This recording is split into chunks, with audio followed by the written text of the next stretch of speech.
Good morning. তো সকাল সকাল ঘুম থেকে উঠেই দেখি যে আকাশটা মেঘলা মেঘলা রয়েছে তখনও, কারণ আগের দিন রাত 12টার সময় যা ঝড় এবং বৃষ্টি হয়েছে তা দেখার মতো ছিল। আর আমার মায়ের বাহন এখানে খেতে চলে এসেছিলো। তারপরে সমস্ত কাজকর্ম সেরে, যেমন ঘর মোছা, যেটা আমার ডেলি কাজ থাকে, সেই সব কিছু সেরে তারপরে এমনকি খাওয়া দাওয়া পর্যন্ত করে ফেলেছিলাম। করে টোরে এইসব কাজে বসেছিলাম মায়ের একটু হেল্প করার জন্য।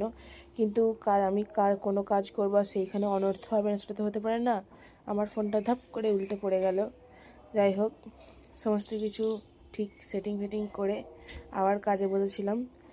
তারপর রোজকার মতো স্নান টান সেটে রেডি হয়ে গিয়েছিলাম কম্পিউটার ক্লাস যাবো বলে। তো এই হচ্ছে আমার লুক। আর যেহেতু আমাদের আজকে ঠান্ডা উপোস ছিল, তাই মা ছিল না, পুজো দিতে গিয়েছিল। সেই জন্য আমাকে মা বলেছিল যে ঘরেতে তাবিতালা নয়, চাবিতালা দিয়ে চলে যাবি। তো সেই মতোই আমি চাবিতালা দিয়ে বেরিয়ে পড়েছিলাম। তারপর ওখান থেকে ছুটি হয়ে যেতে আমি আর আমার বান্ধবীর বাড়ি চলে এলাম। রাস্তায় আস্তে আস্তে এক জায়গায় জমিতে দেখি যে গম গাছগুলো পোড়ানো হচ্ছে।